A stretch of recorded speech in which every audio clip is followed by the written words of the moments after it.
So guys, a lot of people have been entering the stock market in the recent times, and it's very confusing for new people when they enter the stock market, right? And there's so much information out there. So let me make it slightly easy for all the new beginners who are entering the stock market. In this video, I'm just going to tell you 3 things that you should know when you enter the stock market. So stay tuned.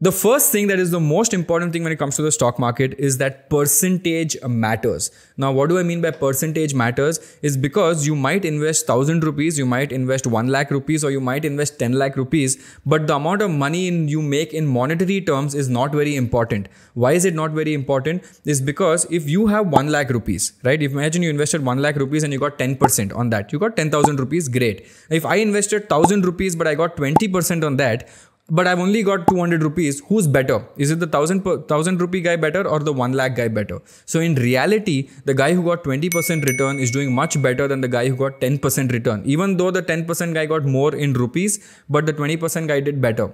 Now, do you know why that is the case?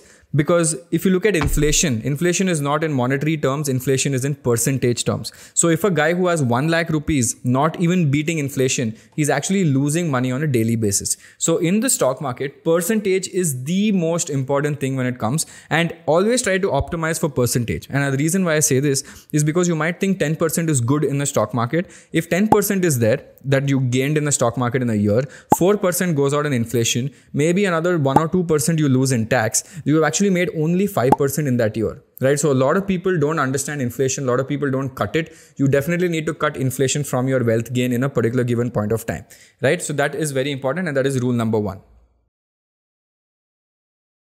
Rule number 2, what I call is overcommitment. Overcommitment means I've seen a lot of people, if I have a capital of 10 lakhs or if I have a capital of 1 lakh, let's not go to 10 lakhs, 1 lakh rupees I have, you know what will happen? One friend of mine will call me and be like, "Arey Shashank, sunna, this stock is amazing. Definitely, मेरे को एक tip मिला है, ये खरीद लो, definitely ऊपर जाएगा." Now what I do is I'm like, this guy has told me it's good. Let me put all my capital and invest this 1 lakh into this one stock. And if it goes up, I'll make a lot of money. And then you'll start making all this math of how much you will gain, how fast you'll become a millionaire. And that is where you start losing a lot. Why? Because if it goes down, you start losing the same amount of money. And it's very, very, very difficult to recover that money also. So the most important thing to understand is even if someone tells you a tip, or even if you feel you found the next amazing stock, don't put all your eggs in one basket. Always try to diversify a bit. I know it's easy to say this, but it's difficult to implement, because I know a lot of you guys struggle with this as well, because you feel that, abhi, this is going to rally. Next is the steel rally or the tech rally, and I'm going to put all my money in 1 or 2 stocks. And if you do that, and if it goes down for whatever reason, you are in big trouble. So please, please, please avoid that, and understand that it's okay to diversify in different stocks, different sectors also if it's better, and different caps like mid cap, large cap, small cap. That would be better for you. Now, the third most important thing you need to know is that finances are not everything. Right? So a lot of people tell me, Shashank, this stock, look at this, so good, amazing stock. Finances, matlab, amazing hai. It is growing on 15% year on year with ROE of 15%, ROCE 25%. Everything looks good, everything's amazing.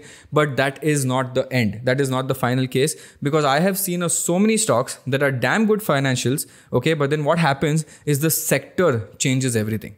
Right? Suddenly the government might come and change a particular rule, and that will affect your stock, and suddenly you'll be like, shit, everything looks good, but now everything's going down suddenly. Maybe there is some international factor that is also affecting your stock. Did you know that? So you need to do proper fundamental analysis, and fundamental analysis is not just financials. Don't look at financials and make a decision. You need to look at a multiple list of things, and I'll tell you what those things are. Financials is definitely important. Look at that. Next, look at the management running the company, right? The CEO who's running your company is basically running the money for you. And if the CEO is bad, it is an issue for you. If the CEO is a very young person without experience, big problem for you. What if the CEO is very old? What if he's an 85-year-old CEO? That is something known as key man risk. So if the CEO is old and if something happens to him, then the company might be very shaky, right? So that is very important. understand if this sector is a growing sector. For example, in India, the renewable energy sector was not doing really well in the past. Now it's slowly picking up, but the IT sector has always done well. So that means IT sector, or maybe the sector, is very important. The fourth thing you need to look at is geographical constraints.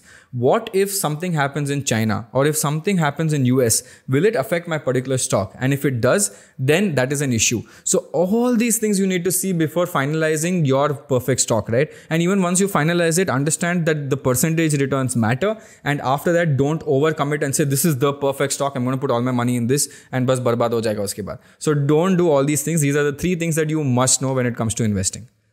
So I put out a lot of content like this where you can learn a lot about finances, and I put a lot of fundamental analysis videos as well. Now, if you want to learn how to do proper fundamental analysis, look at these couple of recommendations that I'll put at the end of this video, where you learn how to read a particular stock and how to understand everything that there is about this particular stock. So if you like this video and if you loved what I do, and if you feel that you got some kind of information from this video and you liked it even for like 5 minutes, then please click on the like button and the subscribe button, and you will be subscribed to more amazing content from this channel. Okay, this is me, Shashank Udupa, signing off.